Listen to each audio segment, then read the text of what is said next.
Welcome to We Geek Podcast. Today is Wednesday, January 13th, and you're listening to us on the N.FM. It is episode 43, and my name is Adam, and I'm joined by my good friend Logan. Hello. What up? And we got a lot of news this week. Yeah, we do. Yeah, we had some sad news. David Bowie passed away of cancer, and God, I don't know about it just blew up everywhere, over every social media. Just the outpouring of love that people had for this guy. And it seemed like everything he did was science fiction-y too. It wasn't David Bowie wasn't, I didn't know that much about him. I know that he was a superstar and he did so many great things. And it was fun to kind of go back and look at all the stuff that he was in, like Zoolander and stuff like that. Yeah. That he loved to just play around with stuff. So I don't know. I thought it was cool to kind of go back and look at like his body of work. And he had a huge body of work. But yeah. So it sucks. We lost another good one. So yeah, it's always, it's a bummer when we lose anybody who has talent, but somebody like Bowie who just killed. Like he went out and just he pushed so many boundaries in so many different directions, and sometimes things worked and sometimes they didn't. But, right? I was talking to my buddy Raphael about that, and he was like, yeah, his some of his acts and some of his personas and whatnot was just, it pushed the limits. And got people thinking differently. The Ziggy Stardust and whatnot, and it just made a difference in the world for a lot of people. So I thought that was it was really cool to kind of go over that. It sucks it takes something like that for you to kind of wake up, but yeah, man, it sucks. So I just wanted to pay our respects before we get into the show. Absolutely. Yeah. Oh yeah. There's no real way to transition, so we'll just do it. Right. Let me just ask you, man, how was your week? Good. Same old. Yep, same here. I've still got the Star Wars bug. I'll talk about that in a little bit. It's been all science fiction, man. I've been reading science fiction books thanks to you. We'll get into that. I saw The Reverend. I'm pretty sure you did too, right? Yeah. Cool, so we'll talk about that. I was busy, actually. Now that I think about it, I watched Making a Murderer, and I've been playing Star Wars: The Old Republic, the MMO, and I made a whole bunch of new friends and having a blast with that. So we'll talk all about that later. Nice. But yeah, man. So let's just get into it. So we got a ton of movies. I see Star Wars here is up top, so we'll just kind of get that out of the way because we know we're gonna bring it up a bunch. Right off the bat, now this news, it's funny the way news comes out because somebody reports it and they're like, breaking news, these people talked about it in June. But when you follow the trail, you're like, oh, okay, this has kind of been around, but maybe it's not. But now it's a lot of people are talking about it. But Ewan McGregor reportedly in talks for Obi-Wan Kenobi trilogy. Yeah, I remember when this was kind of a thing a while back, and then it sort of died down. But I think it's one of these things that until it's officially confirmed or denied, it's gonna just keep bouncing up.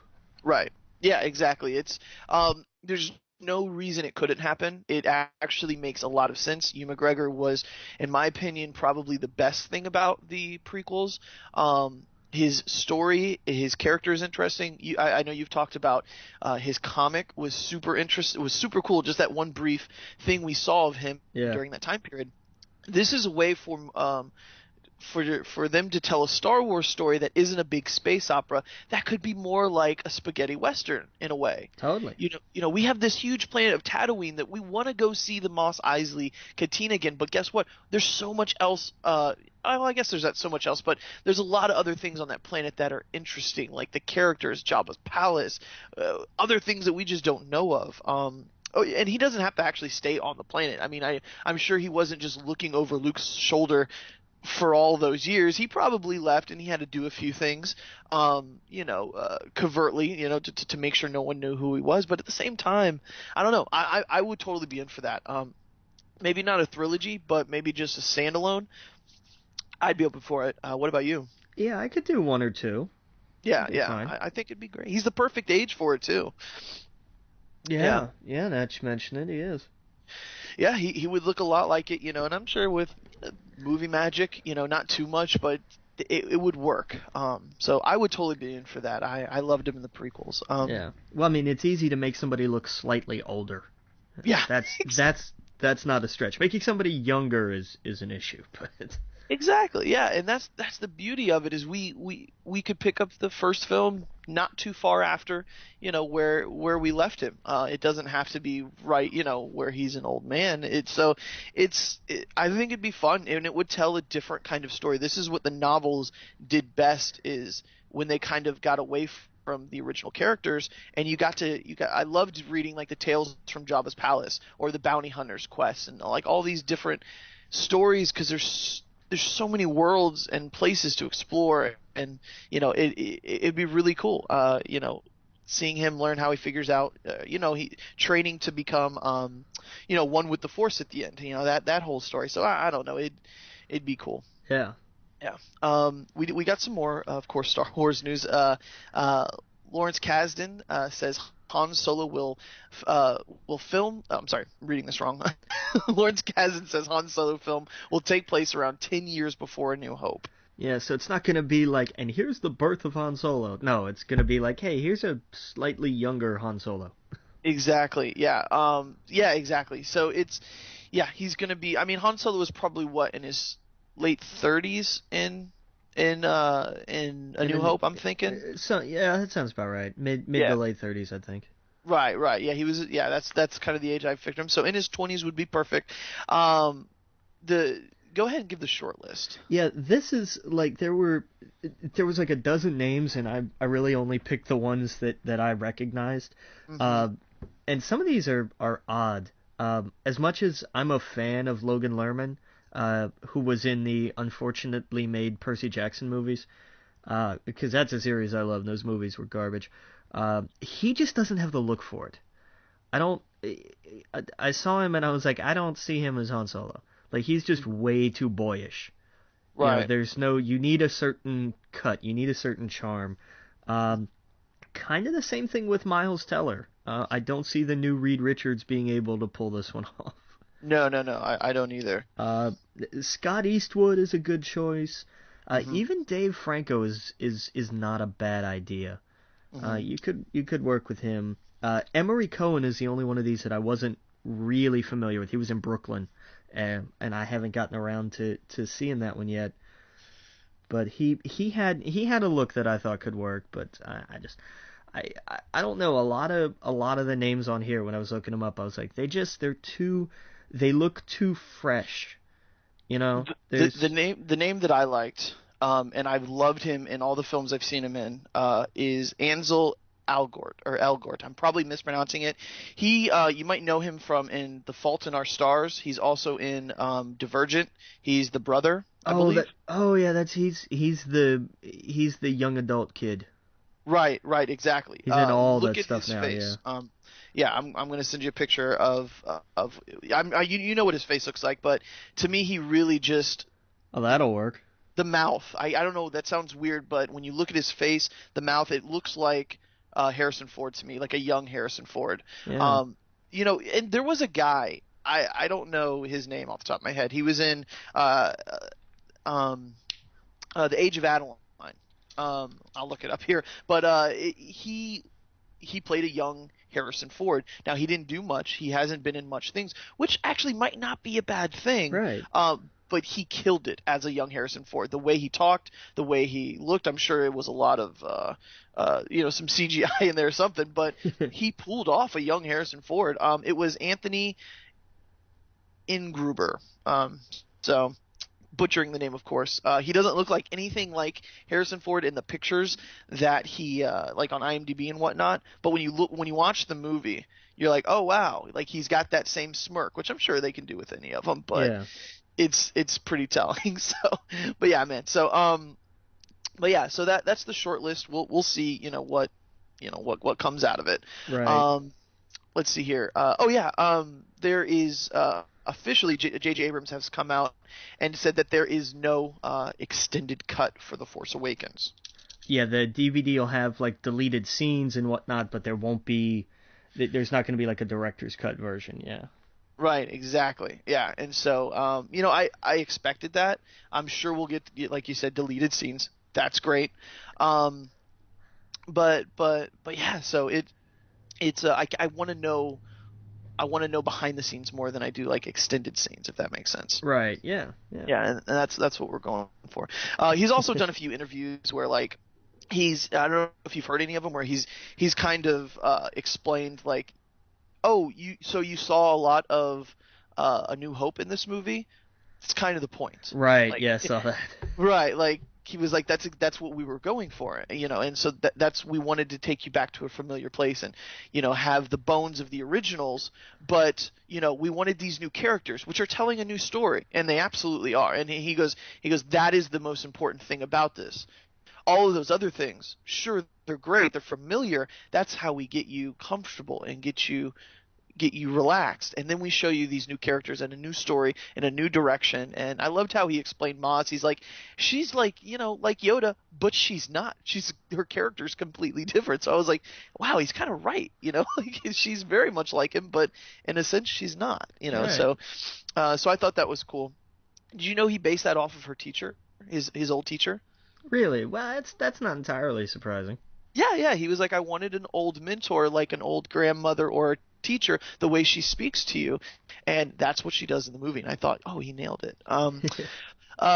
Real fast, this is just not much news, but John Boyega said that Episode 8 will be much darker in tone. So Right. I guess it's going to fall in line with a little more Empire Strikes Back. So that's cool. Sure. Yeah. I mean, you look at it like Empire got really dark. Yeah, exactly. I mean, we left these characters in a dark place, and I see some light at the end of the tunnel. But yeah, I mean, what happened? We won't spoil anything in case you haven't seen it, but bad things happen in the movie. So yeah. So also Colin Trevorrow, yeah. He dropped some hints and teases. Yeah, screw basically him saying, for this. what happened? I said screw him for this, but I hate when they do this. Yeah, exactly. He goes, we're gonna make sure that answer is deeply and profoundly satisfying. He's talking about Rey. Yeah. Rey's a character that is important in the universe, not just in the context of The Force Awakens, but in the entire galaxy. She deserves it. We'll make sure that answer is something that feels like it was something that happened a long time ago, far away, and we're not just telling you what happened. So, and he also goes into detail about how this isn't just a story to him. This isn't just one film. This is a culmination of going to be 9 films, and it's a galaxy. And like the way he was talking, I was like, yes, that's what I want to hear. This guy sounds in love with it. So yeah, like he gets it. Yes, totally. And that's I once I saw The Force Awakens, my main thing was like, why can't JJ do them all? And then you gotta hand it off, I guess. So well, anyway, that's The Force Awakens news. I'm sure we'll bring up Star Wars a bunch later on, but we got that out of the gate. So next bit of information, which still stays in the sci-fi genre, Guardians 2, Volume 2.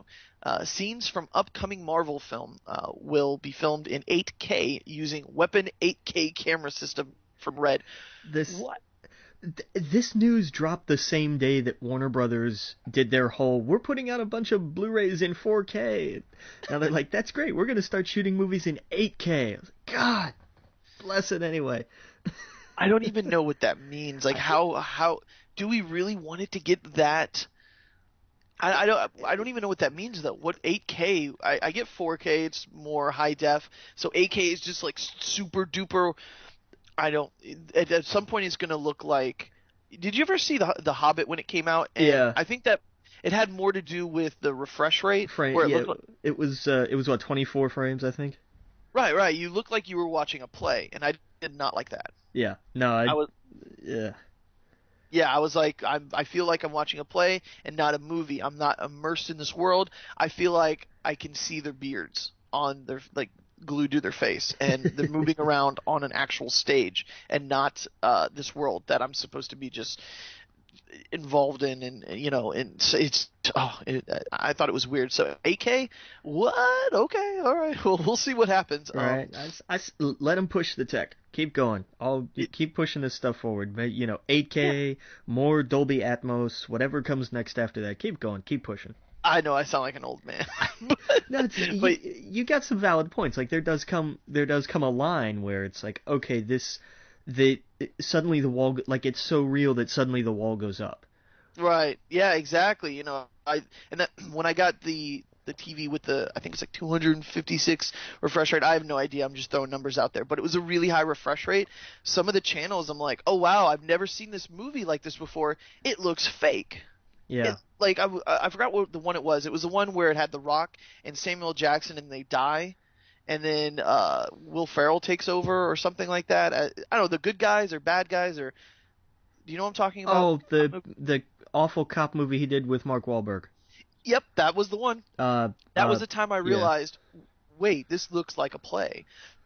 Like I felt like I was sitting behind the camera watching it through glass. I don't know. It's really weird to explain, but I felt like I was there on set, like watching it, and there was a piece of glass in front of me, and it was just weird. It was too much. It was not what I liked. But I'm weird, so I don't. Yeah, I agree with you. Keep pushing it. Let's. But yeah, it's just it was a bit weird. All right, let's see. What do we got? You take the next one. Yeah, because the Disney live action remaking of animated films cannot be stopped. We know that they're working on another live action version of 101 Dalmatians, and they're calling it Cruella, because the focus on villains has actually not done bad. Maleficent was not a terrible movie. There's talk that Emma Stone is going to be playing Cruella de Vil. I like that. That's an interesting choice. That's not anywhere near where I would have gone with that. No, and that's kind of why I like it. She's a great actress. We know she can put on a great performance. I'm that actually makes me way more interested than to me that's interesting. Now I want to see it, if that makes sense. Yeah.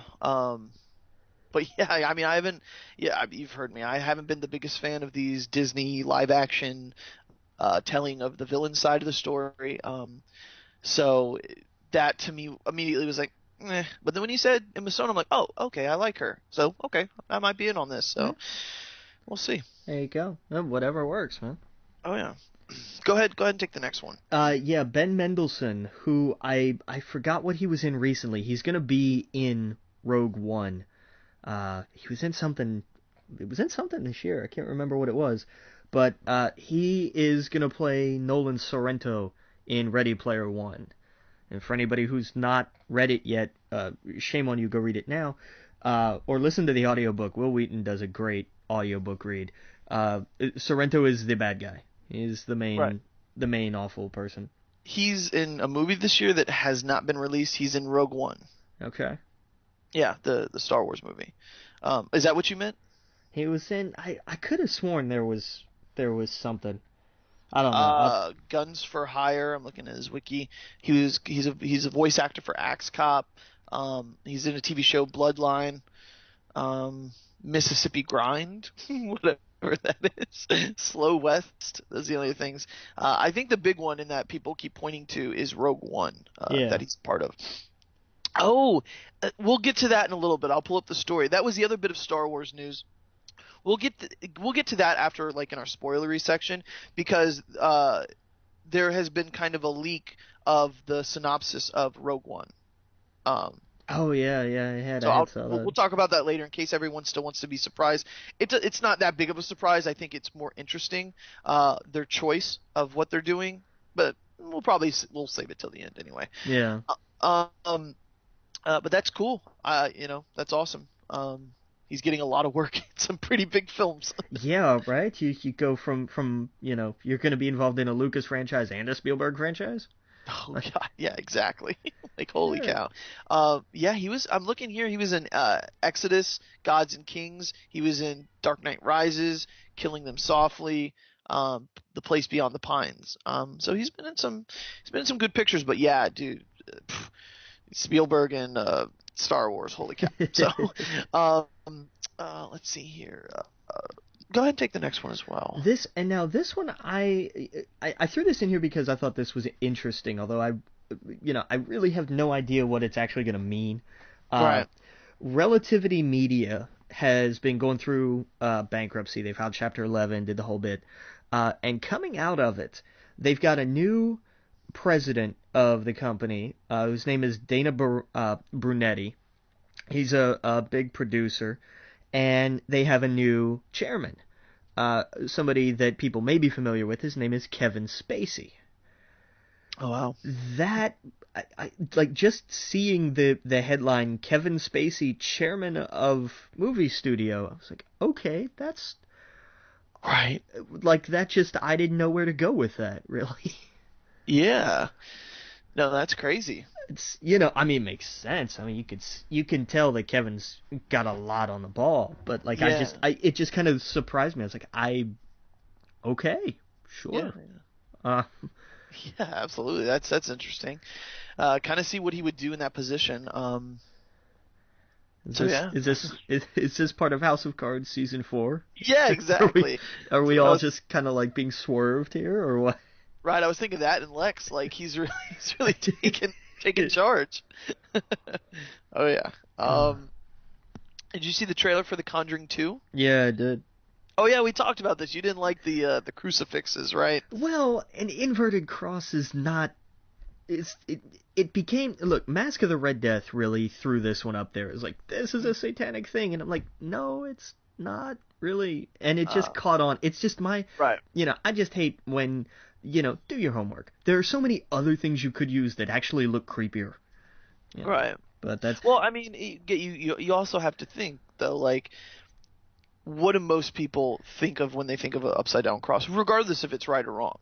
right. No. I Right. I know why they still use it because Right. it's stuck now. Right. It's No, I hear you though. I mean, one of the, um, I actually, it's funny. One of the best uses of a cross to me was, you've seen Signs. We've all seen Signs, where on Mel Gibson's wall there's a cross there, but there's not an actual hanging of a cross.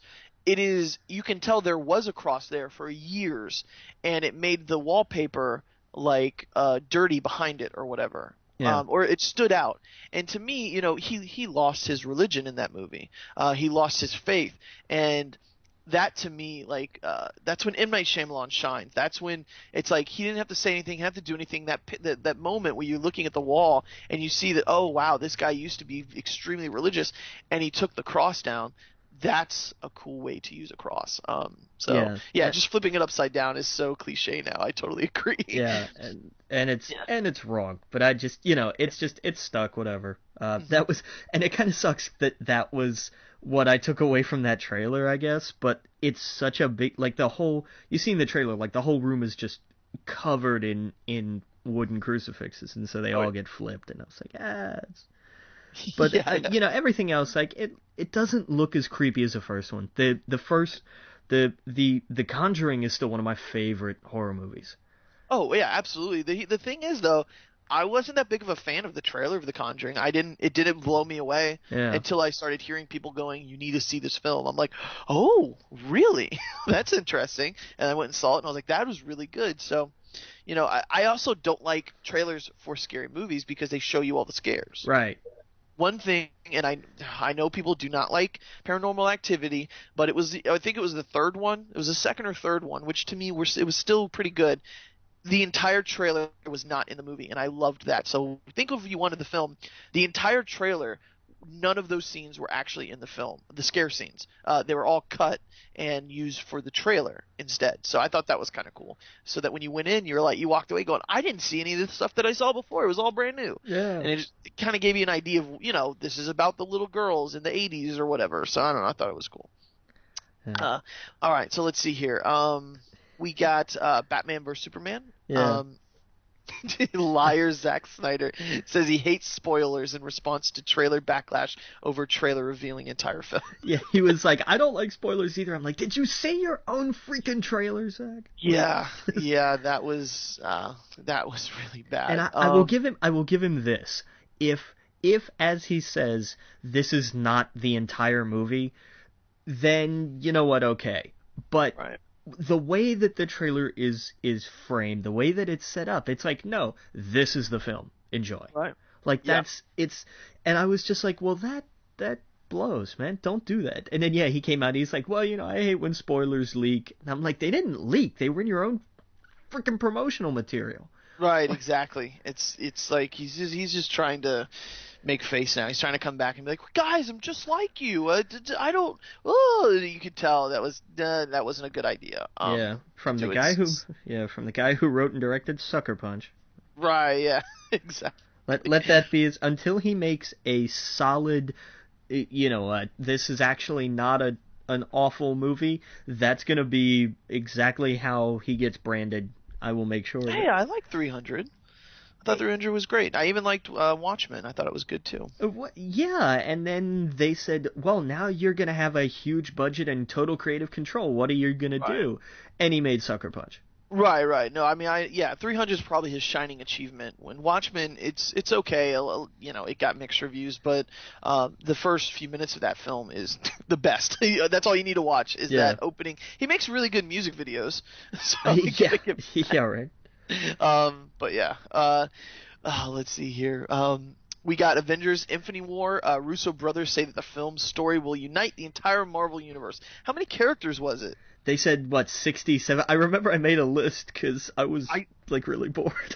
I saw that. Where is it at? I don't know. I don't know where it's at right now, but I saw that you're listening. I was like, holy cow, like he really thought about this. Well, basically, like, all I did was I started out, like, I listed every hero that we've had, every sidekick, and I mean, I just went down the list. I'm like, okay, and now who's in Agents of S.H.I.E.L.D.? Right.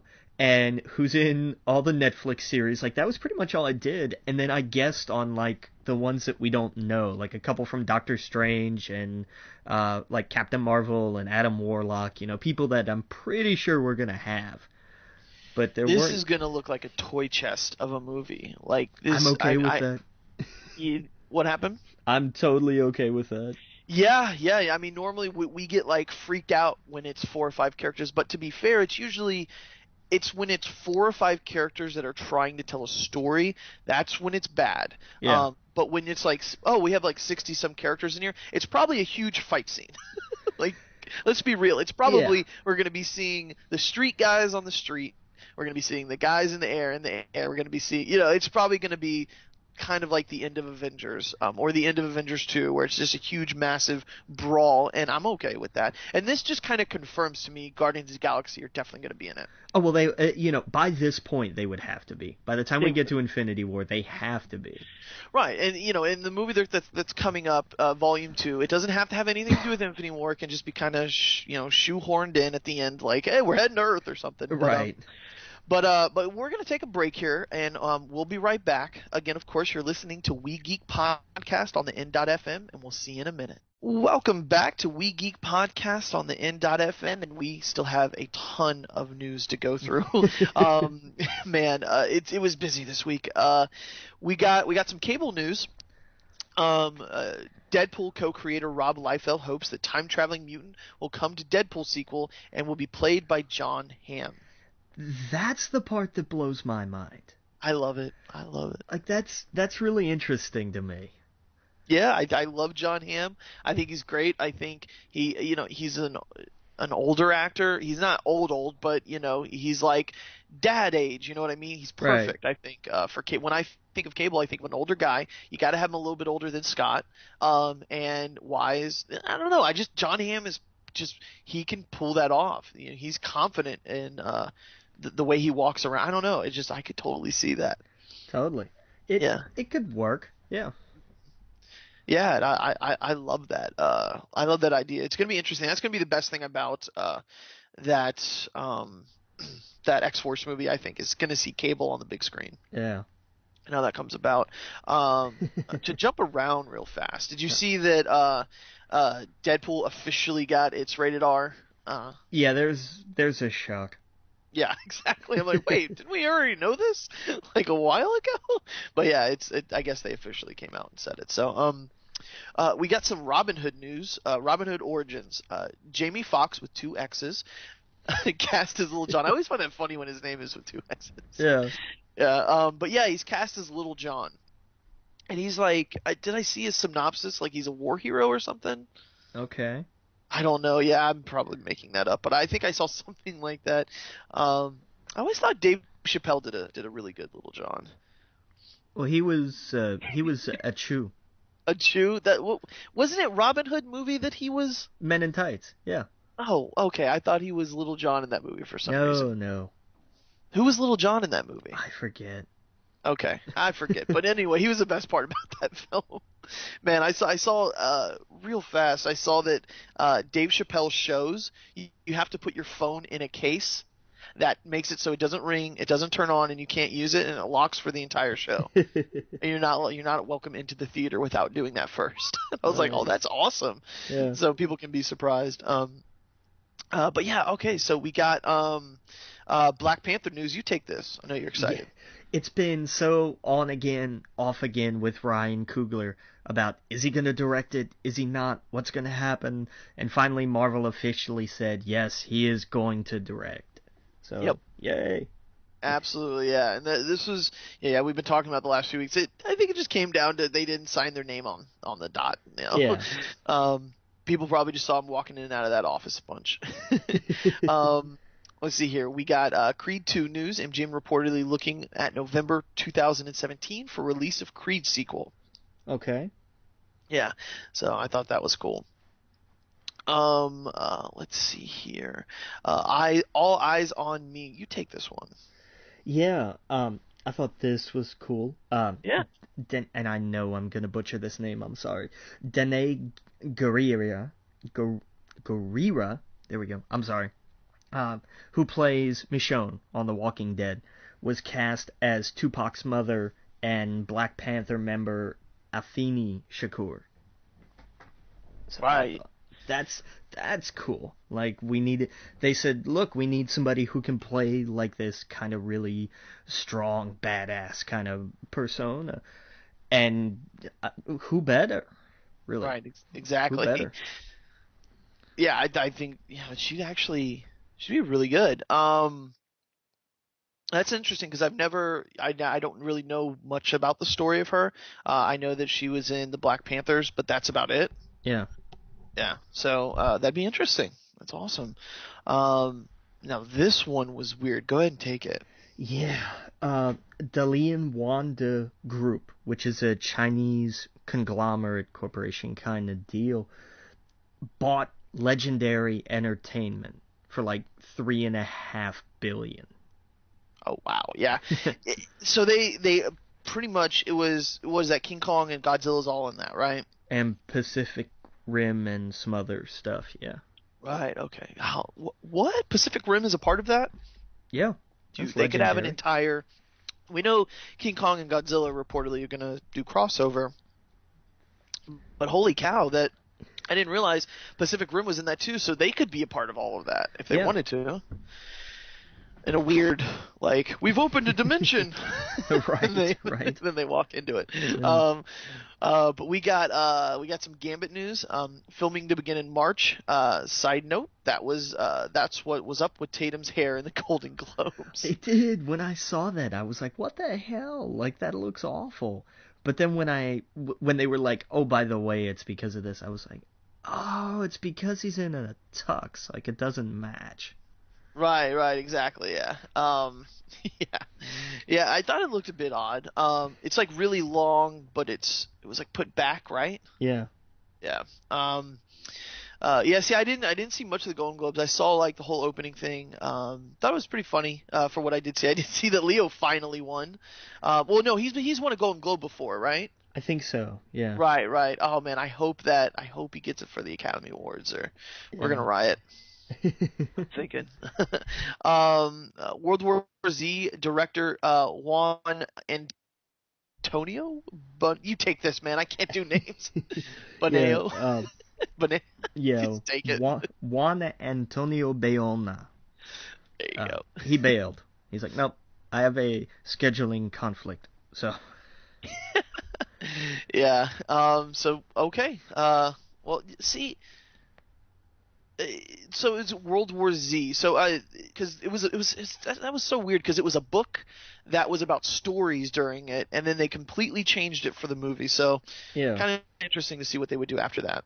yeah, it was a whole epistolary thing, and the book was good. I still stand like the book is Oh really yeah. interesting, largely because of the shifting perspectives. Like Right. that was Right. what was great about it. You got to see, well, this is what happened in like on like the Atlantic coast, and this is what happened in Russia, and this is what happened in China, and this is what happened from space. Like they did, it was a whole big. We jumped around and saw all these different viewpoints thing, but I Yeah. don't know. Yeah. It was interesting. Uh. But yeah. So I'm gonna see. It's gonna be interesting to see what they do after that. Totally. We got some Batman news. Batman: The Killing Joke, the animated film to premiere at San Diego Comic Con, will stretch past the end of the graphic novel. Yeah, So they who was it? Was it Dini? I think that talked, but somebody talked about that they when they broke down the story like and they storyboarded it and the whole thing and they were like, wow, we don't have enough for like a feature length deal. right, They didn't have enough for a whole what like 90 minutes or whatever it was that they did, as opposed to something like The Dark Knight Returns. right. But and so they were like, well, so we're gonna have to kind of carry through that a little bit. But okay, Yeah. cool, whatever. Now, was this going to be rated R, or wasn't it talked about that it wasn't off the table? Yeah, that was the thing. Like, it's not. It's not. We don't. I don't know if it has a rating yet, but yeah, they were like, it's not. If it goes R, well, I guess we'll have to live with it. Right. It's one of those things that because it's animated, because it's Batman, I don't think they should make it rated R. I'm weird about that. Like I love that Deadpool's rated R, but Right. I would rather a lot of kids kind of see it. And there's only some things they would need to cut, I would. obvious scenes. I would so rather not kids go to see this. I guess, but you know what I mean. I don't know. It's such a cool story though. I mean, It is, I don't but know. I mean, I don't it's. mean like little kids. I mean like 13-year-olds, 14, 15. I don't know. People that are kid. We saw that kind of stuff when we were kids, and we came out just fine. But there's some things that you would edit, of course. Certain scenes you wouldn't do the way they did in the comic, but I don't know. Right, but I mean, that's. I don't know. That's a little bit of the spirit of the comic. Is that this is what happens when the Joker just decides to really go off the chain. Right, And right. it's not fun. Right, yeah, and I mean that'd be cool for us. I was just thinking more lines of I'm a dad walking through the store and I have my 8-year-old kid with me and he sees Batman the animated movie and I'm like, all right, sure, get it. You don't think it's rated R because it's an animated Batman movie, so that's all I was saying. Like, I think they might be cutting themselves some money if they did that. Yeah, but by the same token, it's like this, and that's the thing. This is a strange story to do like that because it's like, does it, you know, it look at everything they got away with the Dark Knight Returns. Right, Like right, right. there's plenty of stuff in there where you're going, they actually did, like it pretty much starts right out of the gate. Yeah, that's true. Like You're absolutely right. they did that? They got away with that? Oh yeah, oh yeah. And I think they can get away with a lot with a PG-13. I mean, I think you could say the F word at least once in that. So we'll see. I can't wait for it. It's one of the animated films that I've been looking forward to. Yeah. Disney, not Disney. I'm sorry. Warner Brothers. They're animated. They used to be so well known for it, and for me, the last few ones haven't been as good as I would want or expected. This one I think will. And Mark Hamill's back for it too, so that's really cool. Well, he has always said like this would be his last Joker. Right, Like his this is swan what song. even like when this wasn't even when they were still talking about, well, we could do it like an audiobook kind of thing, like a dramatic reading or something, like a round table thing. He wanted to do this to be his last Joker story, and he has said that for years. Man, I would Oh man, I would kill to have a Mark Hamill podcast because the man loves to talk, or read one of his books Yeah. about his life. I hope that happens soon because it's so interesting. All the work he's done, all the characters he's played, uh, that would be really cool. Uh, Totally. yeah, of course, this being his swan song for the Joker, it'd be perfect. It's poetic. um, we got let's see here. We got Mad Max. Director George Miller says he will not make any more Mad Max films. Yeah, he kind of kicked around the idea of sequels to Fury Road and where to go from there, but he said he's like these things take so much out of me, he said, and so Right. it's like I'm done. Yeah, yeah. And it's a good note to go out on. Oh yeah, I mean that was my favorite. Yeah. I saw the originals when I was a kid and whatnot, but they were like, oh, this is cool. But this was like, oh wow, like this is a roller coaster ride. So, but yeah, let's see here. We'll get some bit of TV news in before we take a break here. Um, uh, Tales from the Crypts. Good news. TNT reviving HBO horror anthology series. Abysmal news. It is headed by writer director M. Night. Please God, say it ain't so. Shyamalan. It was just so much easier to type that. Right. Yeah. No, I should have let you take that. But it's funny because I just praised him earlier about what he did with that crucifix in Signs, and to be hopeful. Hopefully, it's something more along the lines of, his first few films. And actually, I heard his last one was actually pretty good. I heard that if you go into it with blinders and you don't go into it thinking, ugh, M. Night Shyamalan, and being, cynical about it, you'll have a good time. That's what I heard. Did you ever see it? I haven't seen it. No, I've stayed away from it for that exact reason. I'm like, oh, it's another one of his. I don't want to give him any money. And that's what every critic said, was that they expect you to have that feeling and not see it, or go into it being cynical. But they said if you go into it just thinking, oh, this is a horror film, you'll have fun.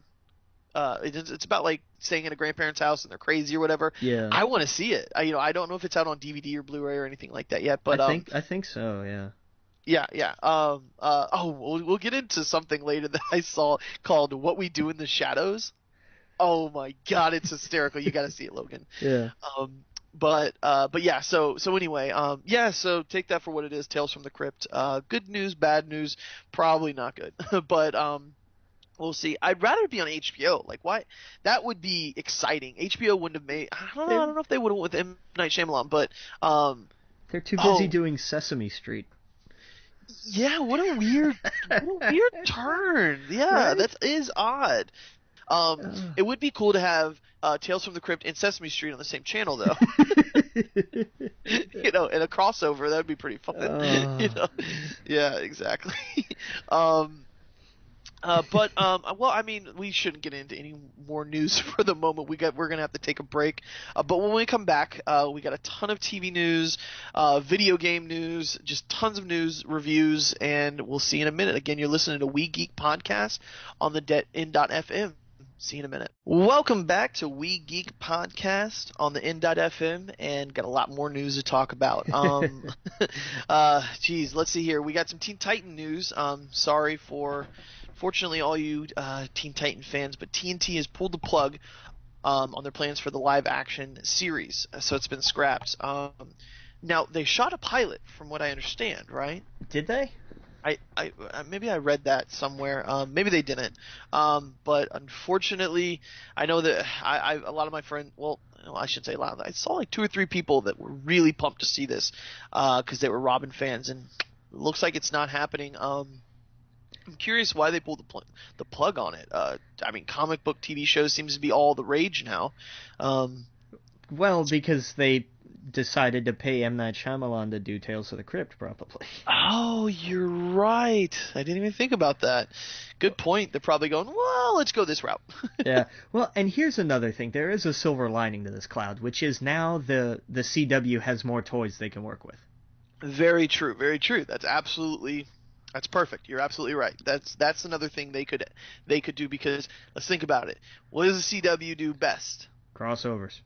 crossovers and teenage shows. So, or not teenagers, I guess early 20s, or no, teenagers too. Like they did a lot of the um, One Tree Hill and stuff like that. So it's kind of a perfect place for that. But yeah, so let's see here. We do got some Daredevil news. Teaser release for season 2, premiere date. You know what? I am gonna kick myself. I did not see this teaser, so tell me about it. What was? It's a lot of it's framed like it's inside a cathedral, it's inside a Catholic church, and it's like all of the artwork. It's like very Sistine Chapel-ish. All of the artwork is like Daredevil scenes, and it's all like season 1 and stuff and everything. And it's kind of a recap of sorts. And like it pans out, and you see like this wall and the inside of the dome. It's just like it's all different scenes and everything. But the way that it's shaded, like the way they've designed this particular room, the shadows cast shape a skull. Oh, okay, cool, awesome. Yeah, I gotta see that. And I was like, that's cool. Yeah, I saw a big poster, and it had like a whole bunch of characters.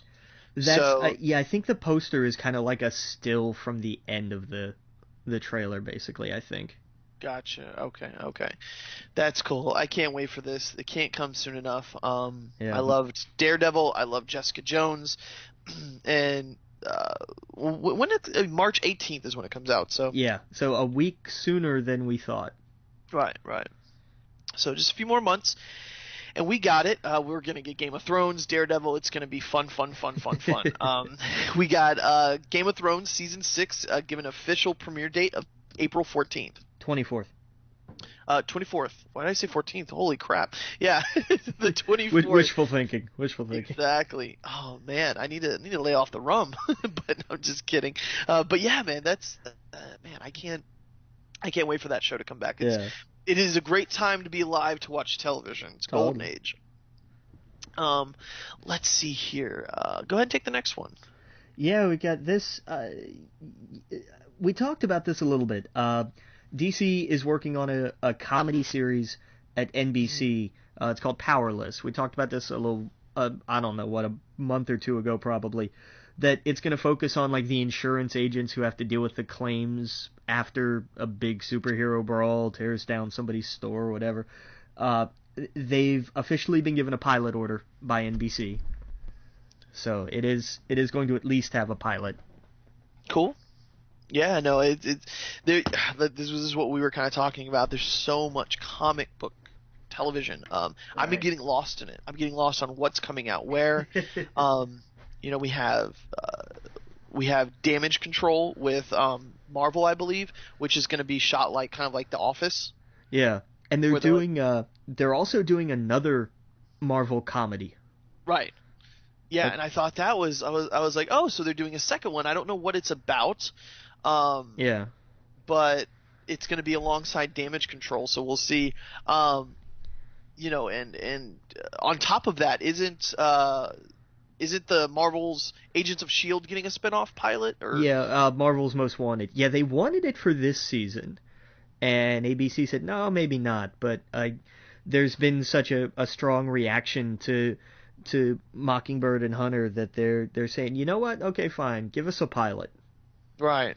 So so that's going to be a thing. Yeah, so that's what I'm saying. I'm getting so lost in how many comic book TV shows there's going to be. But yeah, so okay. And on top of all of that, remember a while back there was talk that John Ridley, who does American Crime and some other stuff, was going to do a drama series for Marvel. And then it just kind of faded away. Okay. At I don't know, whatever upfronts they had this week that we got all this news from, some critics association, where I don't know where all this news came from this week, but he said, "Oh no, we're still working on it. It's still very much alive." Oh, okay.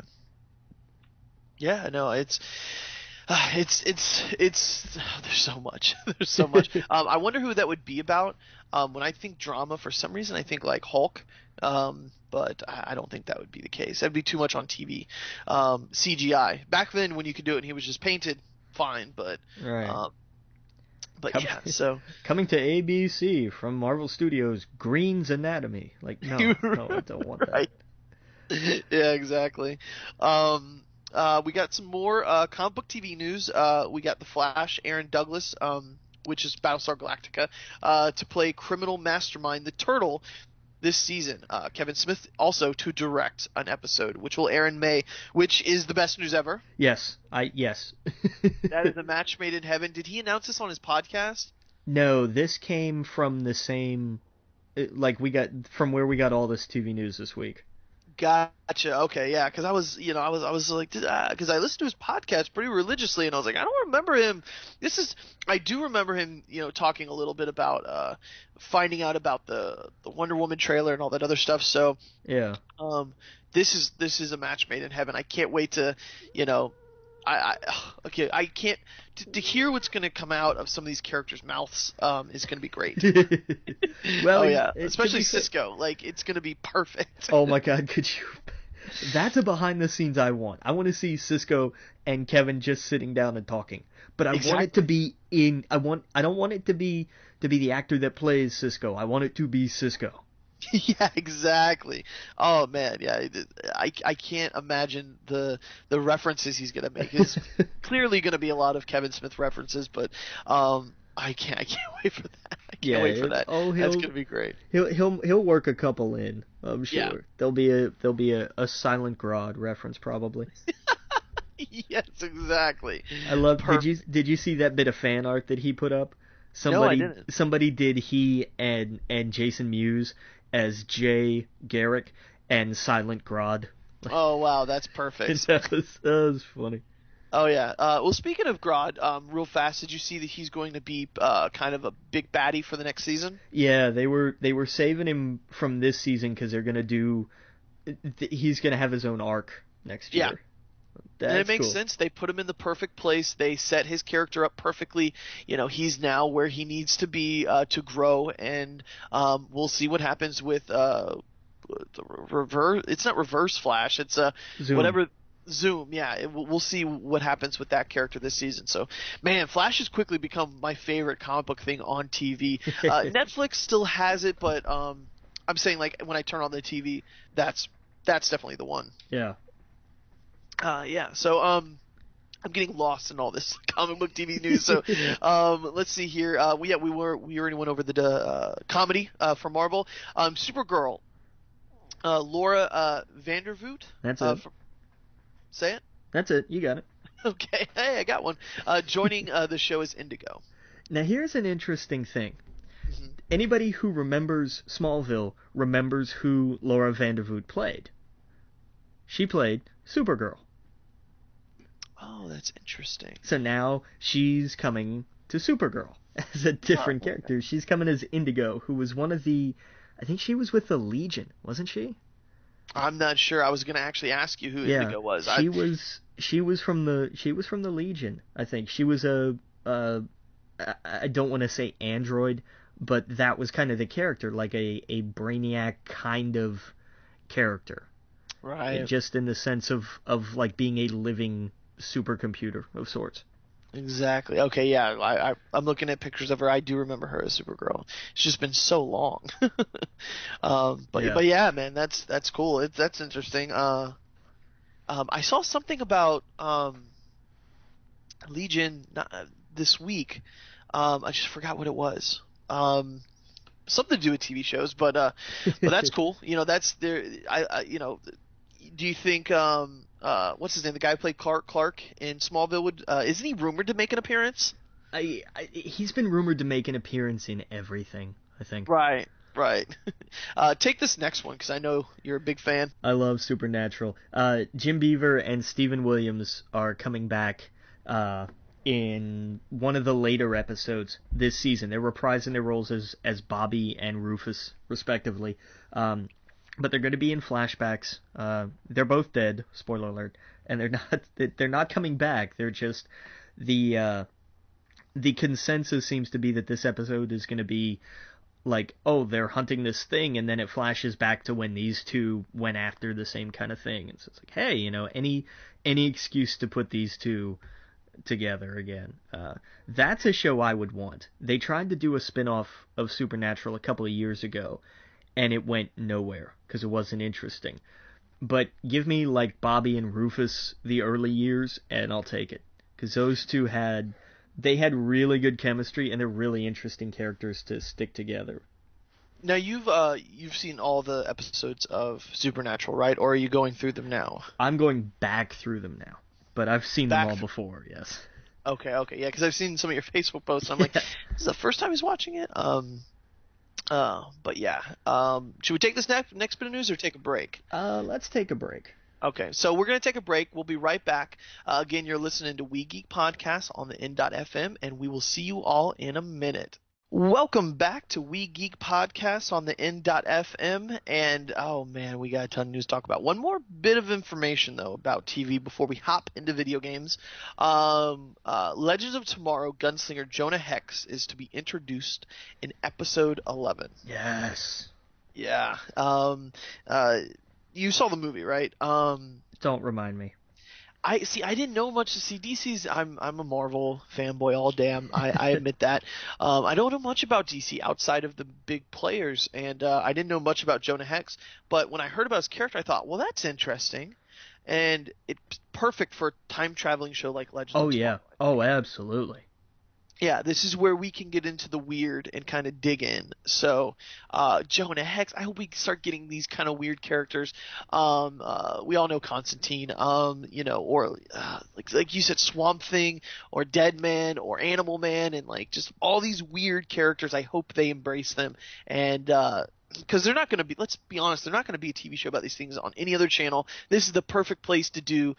This is. When I was watching the trailer for this and they're in their ship and everything, I'm like, this is Star Trek with DC characters, and I absolutely love it.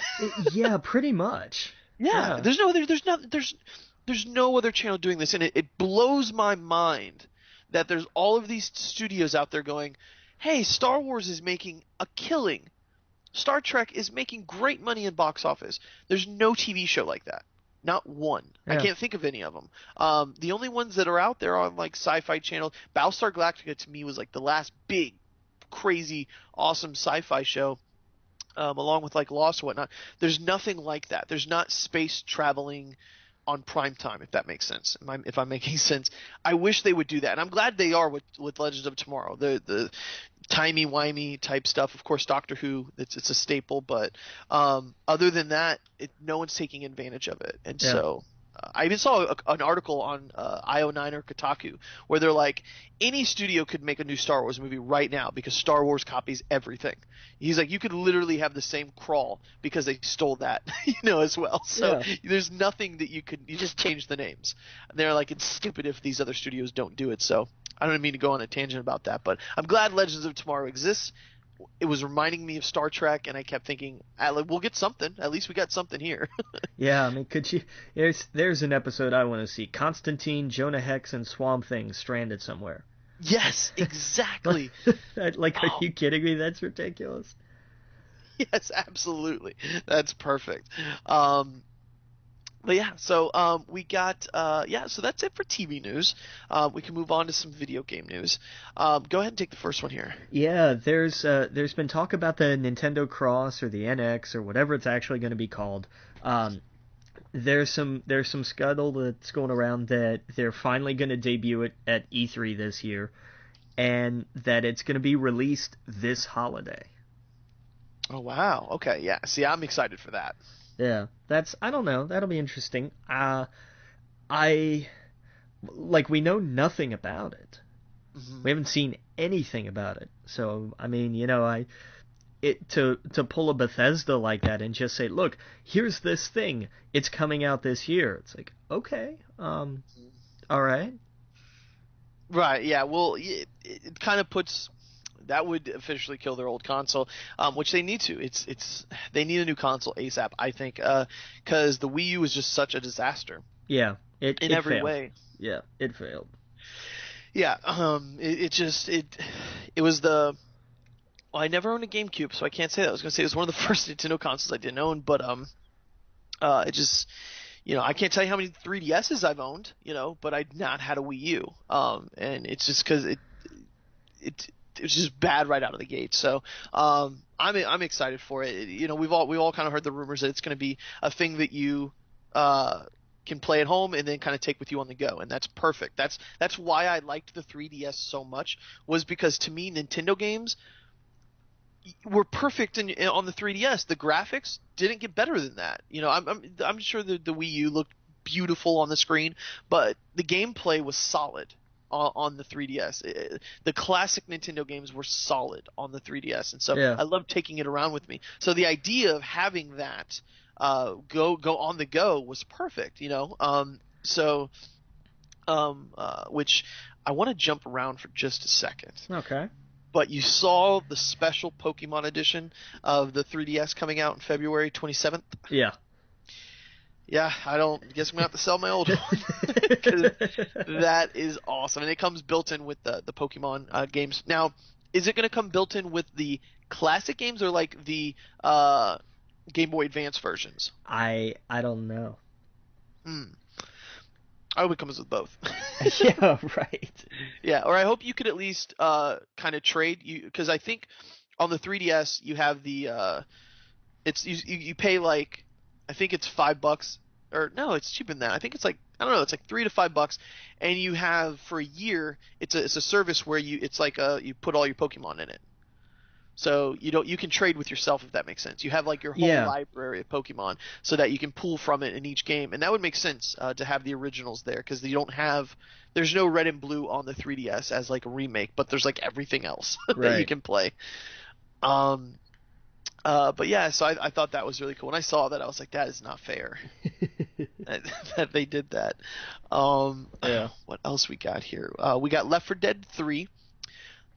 Leak report claims that next game in Valve's franchise to be released next year. Now, correct me if I'm wrong, but isn't this the first Valve game to go to 3? Well, yeah. Half-Life 3 has always been the rumor. Right. This has to be the first one to go to 3. I'm just trying to... Yeah, because like Portal 2, Half-Life 2, I can't think of any others. That's why I'm asking. Like, I don't know. Yeah, I mean, I'm surprised. This was rumored so long ago. Yeah. But I guess we've been away from it for so long, but I still feel like we have so many zombie games. Even though the one last year you said was extremely well. Dying Light, yeah. Yeah. I enjoyed that one. Yeah, I don't know. But the first two Left 4 Dead games were fun, especially the first one. It was just so different and out of the gate. But then a lot of things followed it. That was like, you would always say, "Oh, this game is like Left 4 Dead." Like anytime there was like a multiplayer, based game, like that, they would say, "Oh, this is like Left 4 Dead." So it was kind of the staple for it. Yeah. But okay, let's see what happens with that. We got some Final Fantasy news. We do. Right. Final Fantasy 15 game will not have traditional difficulty settings, but will have different battle modes to suit different player styles. So what does that exactly mean? It's think, if you will, back to like Final Fantasy 7, where they had the ATB gauge, and you could set, whether it was constant or it stopped, whether you had time to plan your turns, whether it was more action or RPG or even strategy, if you brought it to a stop, basically. And I think that's kind of what they're going with here, is like you can slow it down to play at your own pace, kind of thing. Interesting. Yeah, no, see, yeah, that's that's a bit odd, but that's cool. It's gonna be interesting to see that play out. Yeah. Have you played the demo for this? No, I haven't. I'm so lost in the Final Fantasy numbers and which one is which. This is the one where they're in the car on the road, right? Right. Right. So, God, that game seems like it's been in production forever. Yeah. Really? Yeah. Well, it has. It was originally announced as a like it wasn't announced as a PS3 launch title, but it was announced when the PS3 launched. Right. Because it was going to be Final Fantasy 13 with some kind of subtitle. I can't remember. Um, Right. Okay. Yeah. See, I'm completely lost on a lot of the behind the scenes. yeah. I just remember it. I remember hearing about this for a while now. It seems like it's been years since we've seen them riding along in the car. They have like the complete opposite effect that Bethesda does. They're like, hey, we have this thing coming out years from now. Right. You might have kids or be dead, but it'll be there. It will exist after you're long gone. God, yeah, it's got to be bad to be a huge Final Fantasy fan. um, Yeah. but yeah, so that's happening. We got Homefront: The Revolution, release date of May 17th, announced for sequel reboot title. Yeah. Um, yeah, I know you're excited for this. You really liked the first one, right? Yeah, I did. Yeah, see, I never played this. This was the one where it was like Korea, It was that like yeah, it was like Red Dawn, the video game. right where they invade. I heard it was really like I heard it was cool. Like you come out of the bus and then they like execute everybody in front of you, right? Yeah. Um, yeah, so that's different. I don't know why I never played this. This was on PS3 and Xbox, right? Yeah. Yeah. So yeah, dude, I gotta check that out. Oh, this was huge news. You go ahead and take it. Yeah, hang on, where were we here? Oh Uh, yeah, Rockstar. Leslie Benzies, who was president of Rockstar North, uh, has left the company. And something that I didn't know, apparently she had been on sabbatical pretty much since the release of GTA 5, since September of 2014. Wait, Leslie's a she? I thought it was a he. Is it a he? It is a he. Yeah. It is he. My mistake. No, it's okay. I saw him with glasses on, and I was like, oh, he looks like he would be in a Rockstar video game. My Yeah. mistake. It is a he. No, no, it's cool. Yeah, no, I saw that too. He was on sabbatical. Like, what is it? What? Like, Yeah, for a year and a half. And then it's like what? like, yeah, turns out he's just not coming back. Yeah. Yeah, Okay. no, I thought that was really crazy. Um, yeah, no, that I know there was a movie that came out right with Daniel Radcliffe, right? About Oh, Rockstar. Game Changers, I think. Game Changers. Okay. Yeah, I know there was like a movie or something like that came out about that. And dude, I've been wanting to see it, but I don't know how to like watch it legally because I can't find it anywhere. I know it was on BBC or something. Yeah. But yeah, I definitely want to check it out. And Um, I know Rockstar hated it. oh yeah, I bet because it Yeah. probably didn't paint him in the best light. You know, Not they really. they're these big rock stars. Like they live that kind of life. Yeah. Did you know they were the same company that did Lemmings? Really? Yeah, yeah, I yeah, didn't know that. yeah. Yeah, they're the same company that did Lemmings a while ago. Did you hear what CM Punk said to people about because they all of his stats and everything in the game apparently are really good Oh, for for the UF UFC 2? Yeah. yeah for the UFC too. You know he came out and he was like, oh, they're just all butt hurt. You know, I think they have a valid point though. Like we haven't seen him fight. How do we know his stats? Well, true, but get over it. Like, it's not. Now, had he been on the cover, then I would understand. Right, right. Yeah, you're just taking it away from the Right. people that are actually champions or that are have paid their dues. Exactly. But I don't think he would be on the cover though. I honestly think that if he was even given the opportunity, he'd probably say no. Like I haven't earned that. He just seems like the kind of guy that would be like, no, that's not okay. yeah. Like I need to have a fight. I need to have some fights under my belt to show people and to prove that I'm just not some gimmick here. Um, yeah, so I thought that was interesting. There's also some other kind of funny news in video games this week. Activision, did you see this? They hired on longtime Tarantino producer to co-lead TV and film division.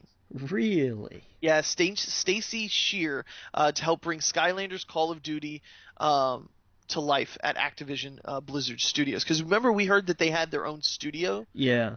Yeah. not too long ago. So that's who they hired on to kind of helm their video game movie division or whatever, which would be interesting. Um, uh, Also, did you see DC Universe is coming to Xbox One? Yeah, it took it long enough, really. Yeah, exactly. Um, let's see here. What else we got? We got Mario and Sonic to head to the 2016 Rio Olympics in March. Oh god, that's right. It's time for another one of those games. Have you ever played one of these? A long, long time ago. I think I did a Winter Olympics one. I've never played them, so it's just like an Olympic Games, but with Mario and Sonic. As far as I remember, yeah. That doesn't. Would it, Song would probably obviously win the every race. That's funny. Did you see the trailer for the Mortal Kombat characters? Yeah, Yeah, yeah. That looks yeah. awesome. Yeah, they showed a lot of them fighting. I can't wait to play as that alien. And Bo Raichu just drunk all over the place, spilling his beer. Yeah. Have you been playing any Destiny at all? No, not lately. I heard they had a big was it with the Nightfall this week? Wasn't there a big issue? Yeah, the Nightfall was broken. Yeah, that's a big issue. Yeah, exactly. I guess they're the people who tried to completed the challenge and discovered that they couldn't. I'm trying to see here what exactly the issue was. Say I haven't played it at all. Yeah. There's certain pair of doors required to pass through on your way to finishing this week's Nightfall that just won't open. So they close the doors in the Nightfall and you can't get through it. Like how? Good Lord, that is so bad. I'm just here. Go away, we're closed. Right, exactly. And of course, people lost their minds. And Sure. And the thing is that when Bethesda games break, it just not necessarily break, but like glitches happen, everyone's like, no, it's okay, it's Bethesda. Yeah. But when it's like Destiny, they're like, no, give me some strange coins now. Yeah, they want just because I think it's more because of it's like an MMO in their heads that they're like, no, you're not paying monthly for it, but yeah, it's entitlement, I guess. I need free things now. Is the mentality of it. Yeah. Yeah. One game that I've been playing that there is some news for is Star Wars: The Old Republic, and it is a travesty that you can't play this game, Logan. Yeah. Dude, I'll save a lot of it, I guess, for the end of the show, for reviews and stuff like that. But I'll kind of go over the news right now. The new episode arrives February 11th, and I'm not sure if you're aware of this, but for the new expansion, which is free to anyone who subscribes, I'm a subscriber now. So you get all the expansions and you get the new one. Now, the new one takes place over a year, and it's episodic. So, I think there's like 6 episodes. There's like 6 or I don't know, I forget. Every month or every other month there's a new episode, and it's story driven, so it's very much in vein of the old Republic game. Okay. Where you're not running around, it's not like the first part of the Old Republic game. I'm getting confused here. It's not like the first part of the MMO where you are, killing a certain amount of things, very much MMO. It's like, no. It's very story driven. You're on this ship. You're trying to get this instance type thing, and it's really cool. I played the first episode of it and I had a blast. It tells a really good story, good cutscenes. It's really fun. And dude, real fast, I was playing it. I told you I wanted to jump back in to see what I could do. I was level 16, getting my ass kicked, almost died. And this character runs by, and I'm running for my life from this creature, and I turn around and it's dead. And I see in my little text things this girl go, "Are you okay?" And I know most MMOs, a lot of guy characters play girls. She's female. I've talked to her, and I'm like, oh yeah, I was like, I thought I was gonna die, and she's like, "Are you okay? Are you new?" And I was like, "Yeah, I haven't played in a while," and blah blah blah. And she was like, "Well, if you want someone to play with, you can play with us. We're running heroics."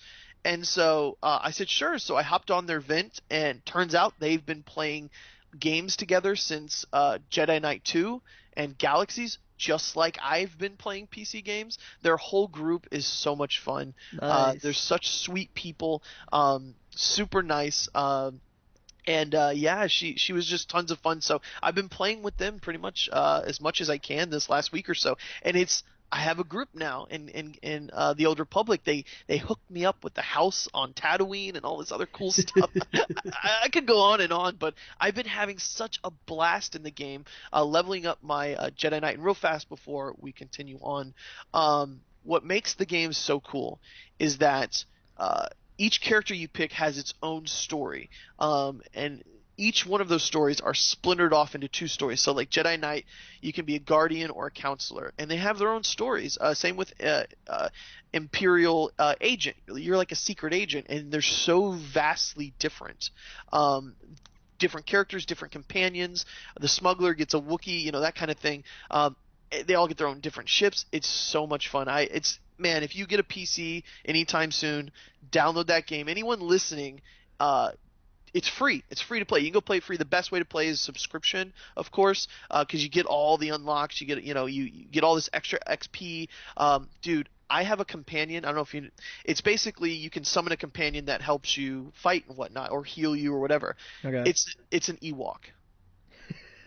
She is amazing. She flies in, like basically she does this jump where the little canopy thing comes out. And she flies in and knocks him in the head with rocks, and she's a beast. She's a mercenary. So it's this mercenary Ewok. And it's not just like, I have a new companion. You go up to, there's a whole story to get her. And she's like, okay, I'll join you. You sound like a warrior. And so like, it's just so weird and bizarre, but it's funny.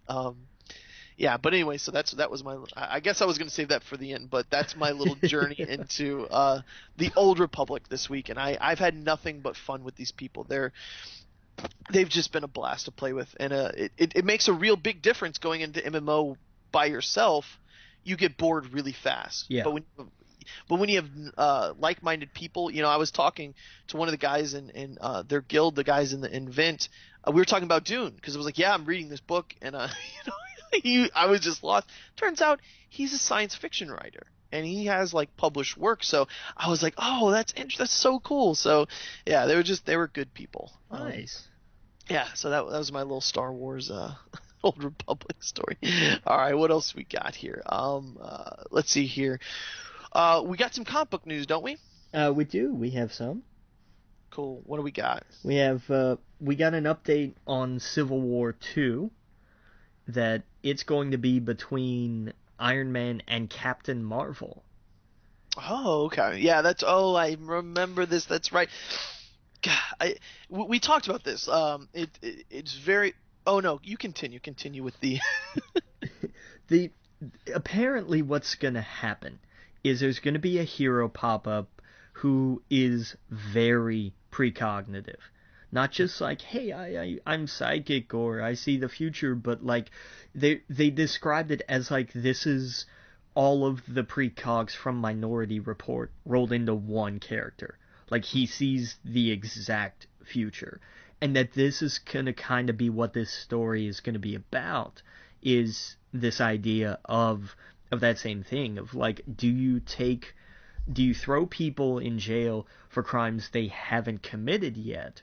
Or do you let free will play out because innocent until proven guilty kind of thing?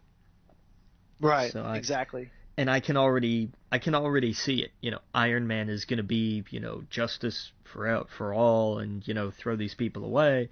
Mm-hmm. And Captain Marvel is going to be the one to say, hey, whoa.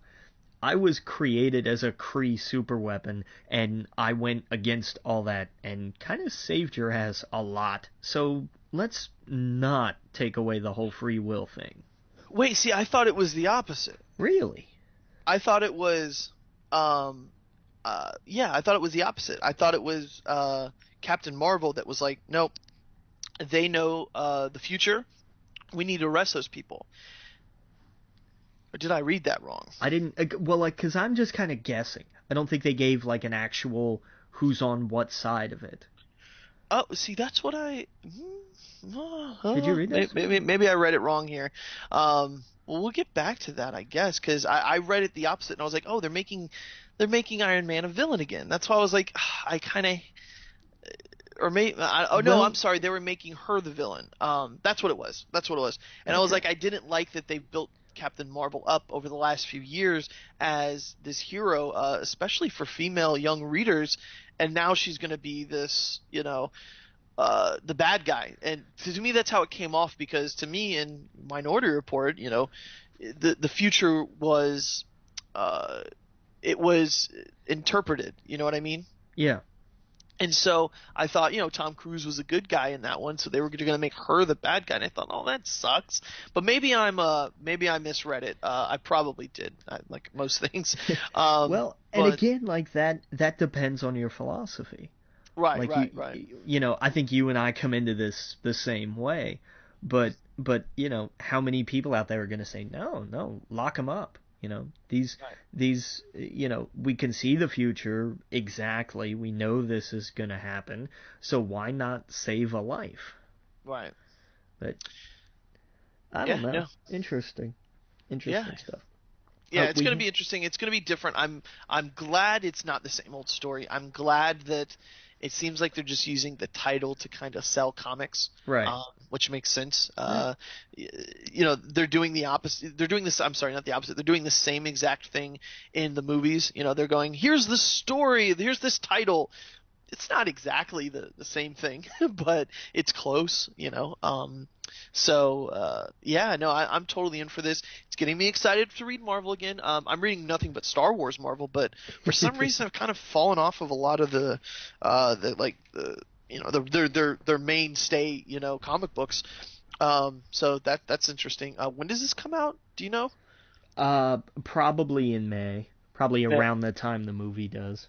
That makes sense. Oh yeah, what am I thinking? Of course, that's why they titled it that too. Yeah, duh. Okay. But yeah, so I thought that was cool.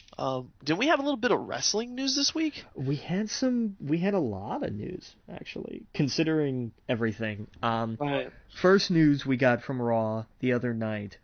Sting was announced as the first class of 2016 inductee to the WWE Hall of Fame.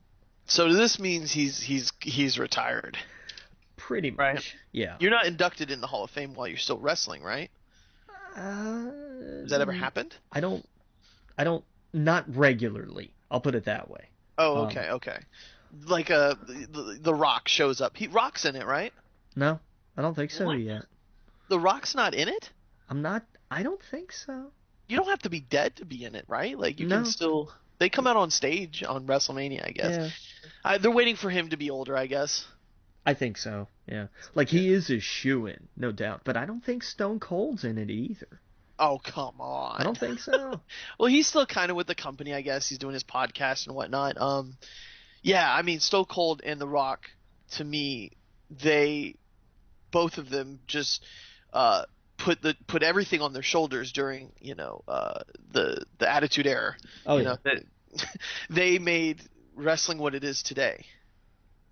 Single-handedly, that whole era. Not single-handedly. I'm sorry. There's a lot of other great wrestlers in that era, but they too were the big shows, pun intended, for that entire thing. When you think WWF, I guess, not WWE, that's what I think of. I mean, I know older fans think of Hulk Hogan and all that other stuff, but me, that was Stone Cold and The Rock. That's whenever I turned on that channel, those are the two guys I wanted to see, along with Mankind and Undertaker.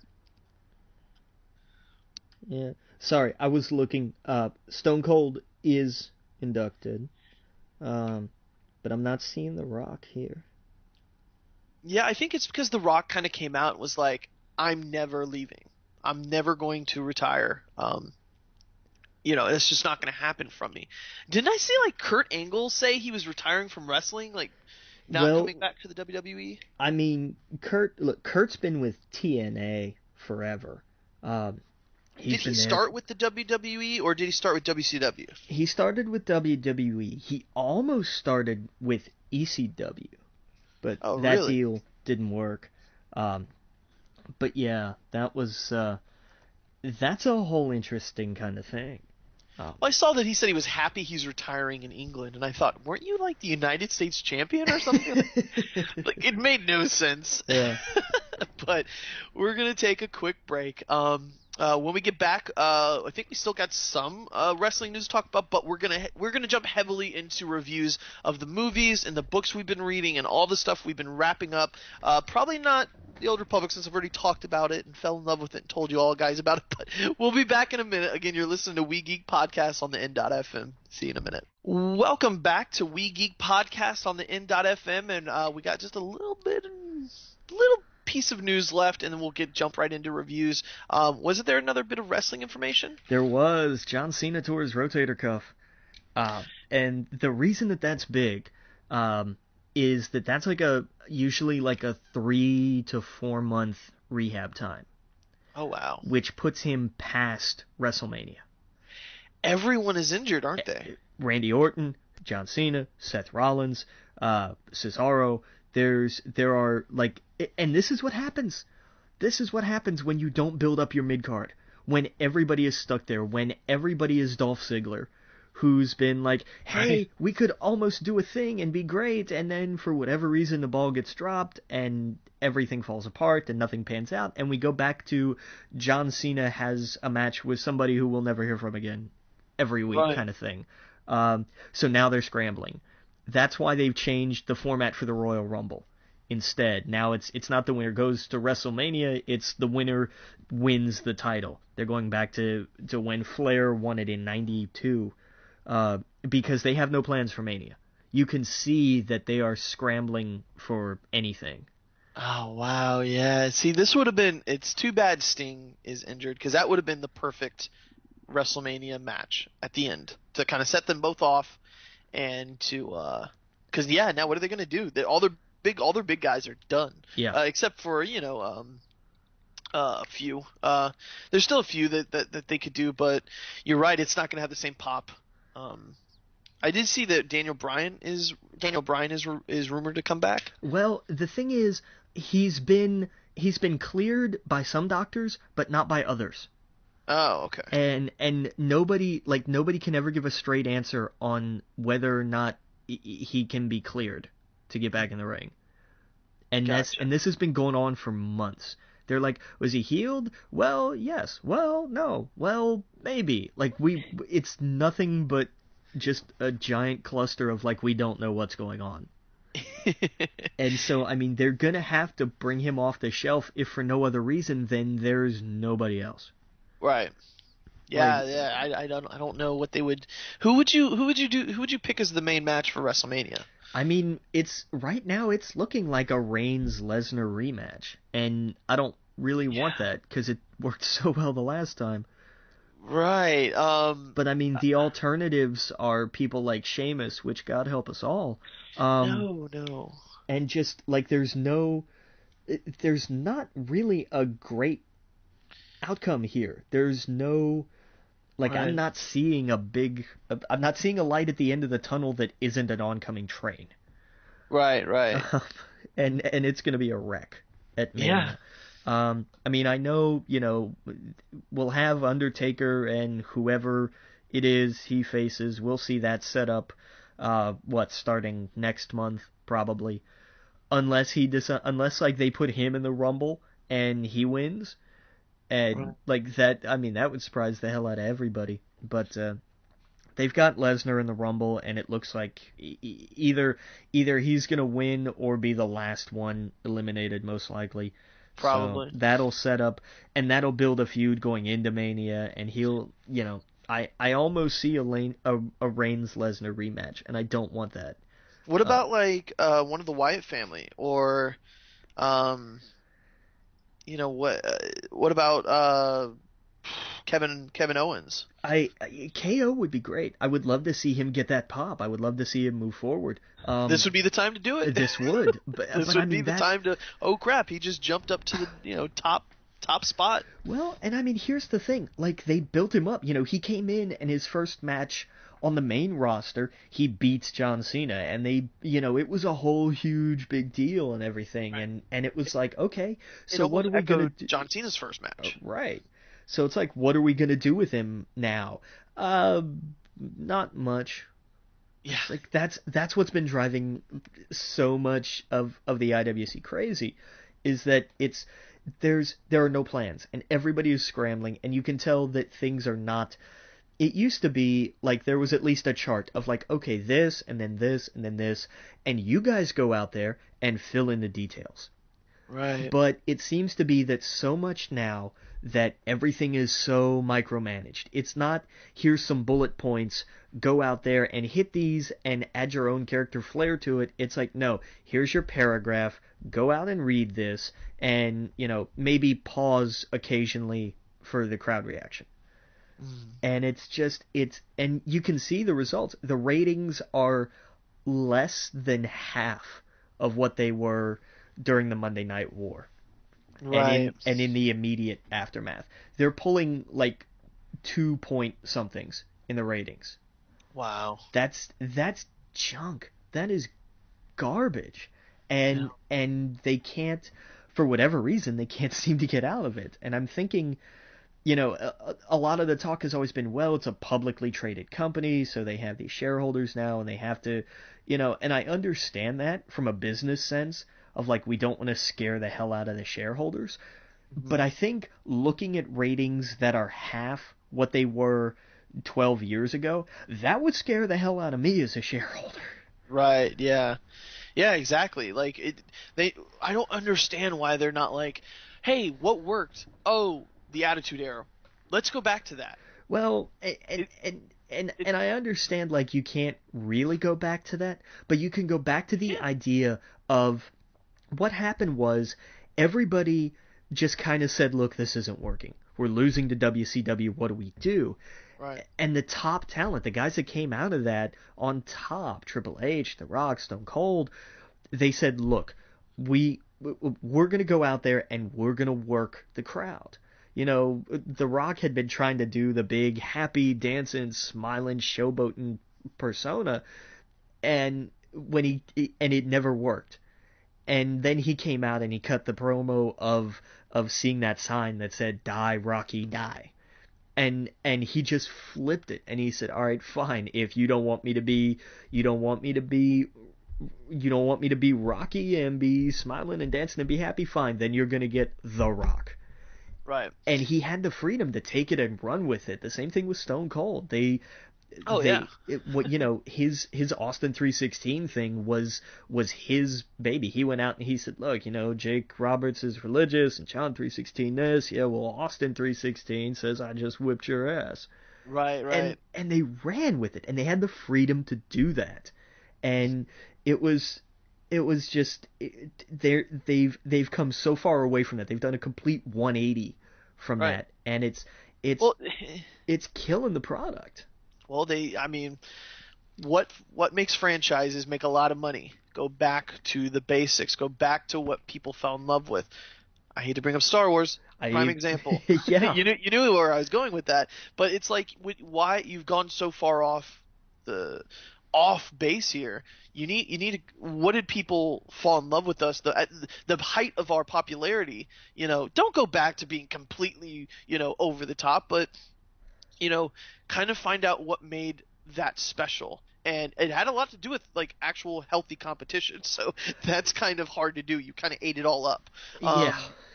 But at the same time, like when you turn it on and it's the same, like, golly gee, I'm gonna come and get you. It's like, what did this turn into? Like, Stone Cold Steve Austin used to come into an arena with a beer truck and spray Vince McMahon in the face with beer. Like, what? You're never gonna. It sucks. We're not gonna get that, because that's what made it exciting. You were like, what am I watching? This is ridiculous. This is like a comic book, and that's what made it fun. Yeah. And now it's like now it's like watching the Disney Channel. In some ways, it's like they need better characters, and they don't. That's the biggest problem. Is right. They don't have, but you can see the ones that do. The New Day is huge. Yeah. And they have had their run in terms of, like, they were given a bad gimmick. When they debuted, when those three came out and they were like, this is who we are, it was awful. It was terrible. And so finally they kind of had that moment where they said, you know what, fine, screw it. This is what we're gonna do with it, and they have just run with it, and it's been amazing. You cheer for, you're supposed to boo these guys. These are the heels. These are the bad guys, and they get cheered to the rafters. Right, right. I'm surprised they haven't tried to turn that and make them the good guys. Well, they'd be fun to root for even more, I think. I don't think so. I think they're better as really? bad guys, especially because they're playing Xavier Woods on commentary is fantastic, because he will sit there and he will correct everything that the other three on commentary do wrong. And and that's what's great, because he has a running gag with Michael Cole now, because Cole has historically had issues telling the Usos apart because they're identical twins. Right. Even though they each paint a different side of their face. Yeah. And he can't tell them apart. It's impossible, and he will inevitably screw up, and it infuriates Xavier Woods. It drives him bonkers. He did a thing where he's standing at ringside and he's doing commentary to the cameraman. He's not at the table. He's standing at ringside and he's doing commentary to the cameraman about the Usos, and he screws up which one is which. And so but then he recovers it, and he says, well, of course I can't tell them apart because their face paint's all run off, but Michael Cole can't tell them apart anyway. and just runs with it. And that's what these guys do so well, is they've grabbed on to whatever it is that they've got bouncing around in their head, and they have hauled with it. And it works. Right, I see people with the shirts. Yeah. I saw someone with the shirt out in public Sunday. I was like, oh, wow, he's got a New Day shirt. That's funny. Yeah, the three of them on the unicorn, right? Yeah, exactly. They've made something out of nothing. Yes, and that's what needs to happen. More and more superstars need that freedom to say, look, I've got a crap gimmick. Dolph Ziggler's got a bad hand. He's a guy from an 80s hair band, and he has been his entire WWE career, except for when he was a male cheerleader. So he's... This was, I think, when you fell off the bunch, he was part of the Spirit Squad. Oh, I remember that. Yeah, that's the guy who came out. Yeah. He was Kenny, and it's hysterical to go back and see that now. But, well, I mean, CM Punk was a part of Cena's like gangster squad, right? Yeah.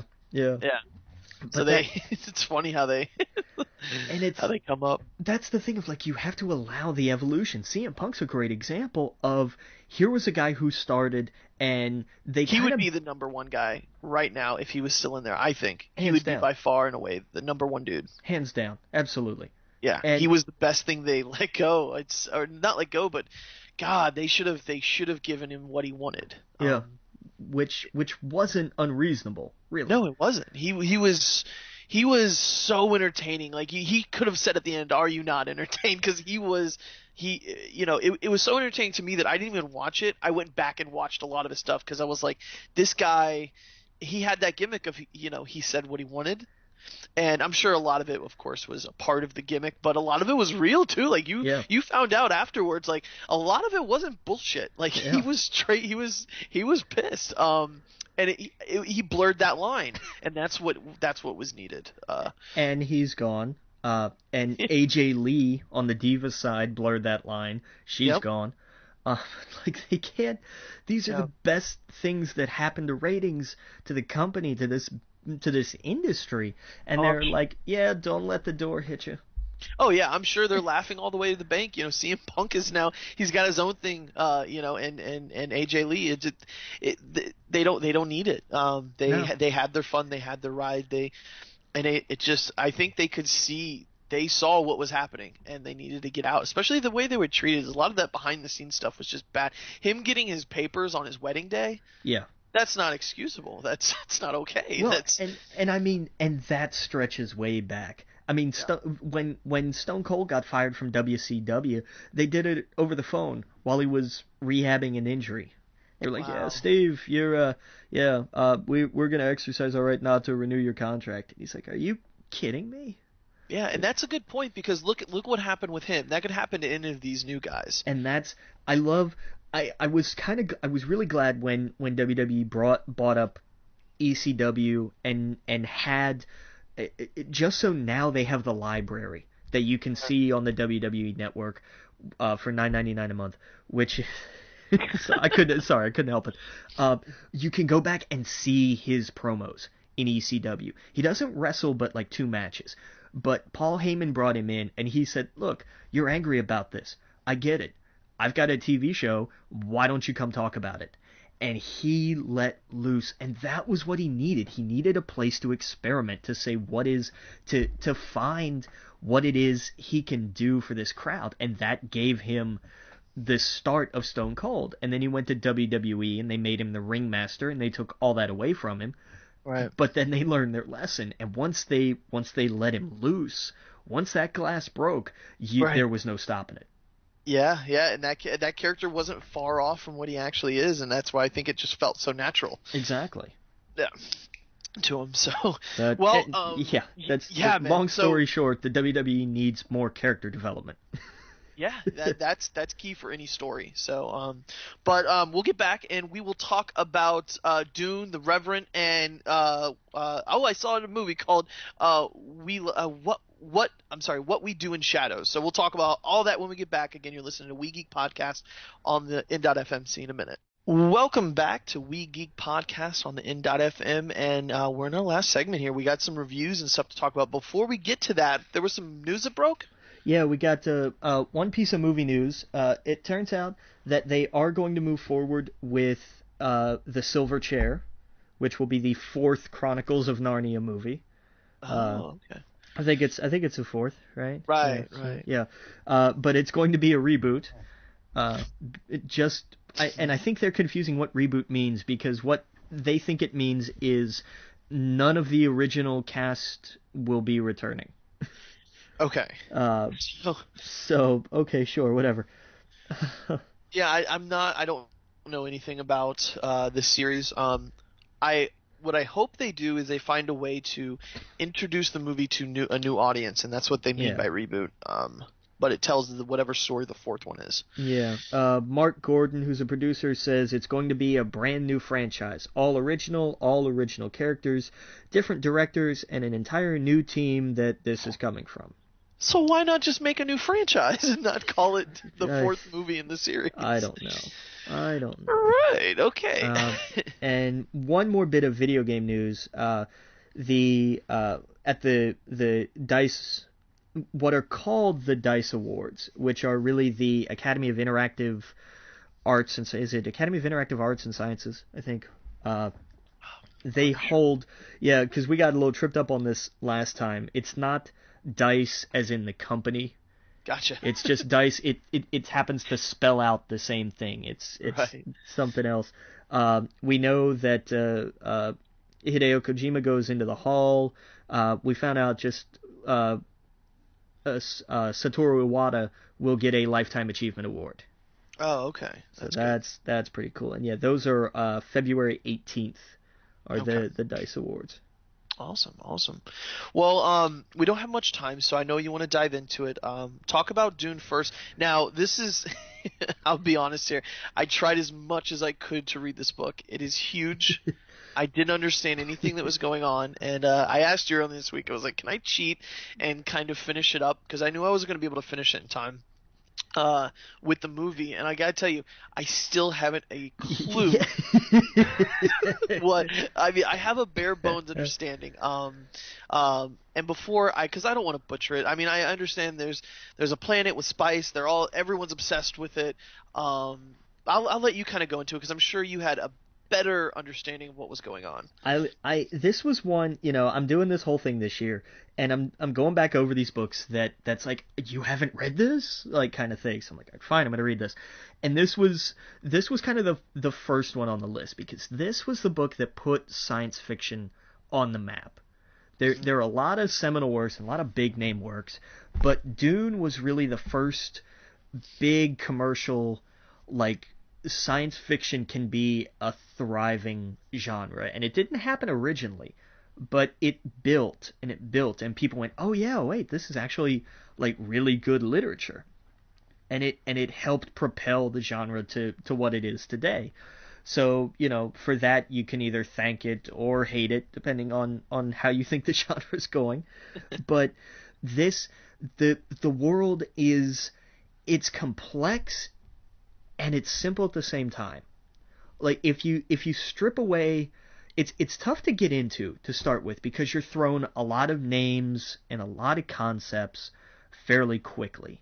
Mm-hmm. And as you start to get used to those concepts, the ruling houses and the guild and what this planet Arrakis is, then you start getting more and more, and then you get into the religious side of it with Muad'Dib and all of this, and it can be confusing and it can be overwhelming. And there were definitely times where I had to backtrack and say, wait a minute, hang on, I got to try this again here. But once you really get into it, you can really just break it down. If you need to strip out the terminology, it's feudal in a sense. Like this goes back to so many different kinds of myth. Here's a great house, and here's another great house that doesn't like this house, so they destroy it. Mm-hmm. But they miss a kid. Of course they do. This kid goes off into the desert. He becomes a messianic figure to these people. He leads a rebellion and pretty much claims the throne. That's the story in a nutshell.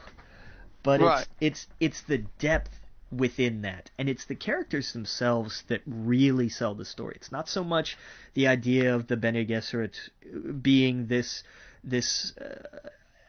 analogy for organized religion, or the idea of so many cultures being anti-technology. There's almost a ban on computers because there was in this universe almost a Matrix style revolution of sorts. And so then they said, well, nope, that's fine, no more computers.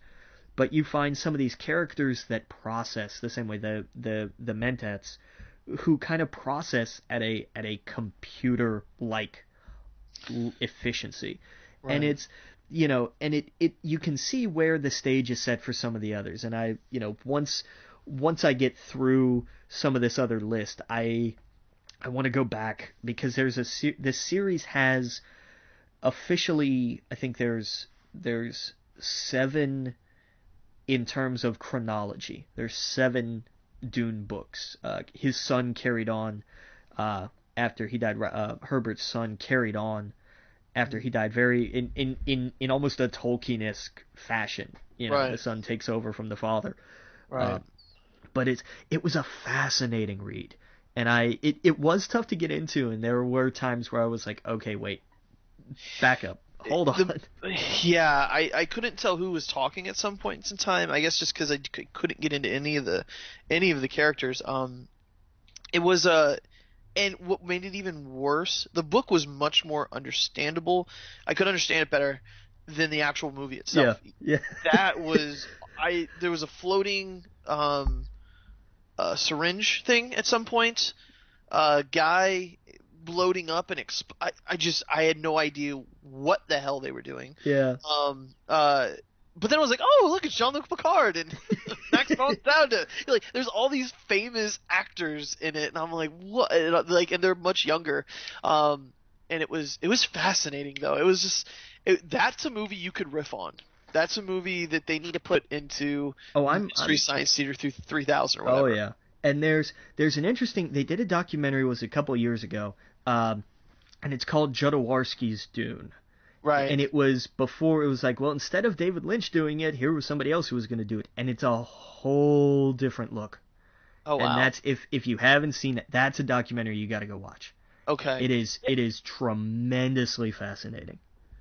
Right. Yeah. And it's I kind of I got the basis of it, like you said. It was kind of like, not like the Tudors, but it was like there's these ruling houses, and they own one of them, I think. I don't even know. They have control of the spice. Right. And so that's how you do travel. There's different groups in this world that use spice differently, and it's a drug pretty much to every single one of them. Right. And so I understood that like that was what the movie was about. It was and the book. I guess I keep saying movie because that's what I got through. And I think the book or the movie goes way beyond the first book. Because I remember them wrapping up the first what I read within the first 30 minutes of the movie. Have you seen the movie? Not in a very long time. Okay, yeah, it seems like it goes way beyond the first book. And again, I'm sorry I cheated because I was just like, I'm not gonna be able to finish this in time. You read books so much faster than I do. But yeah, we don't really have much time. I don't even know if we should get into the Reverend.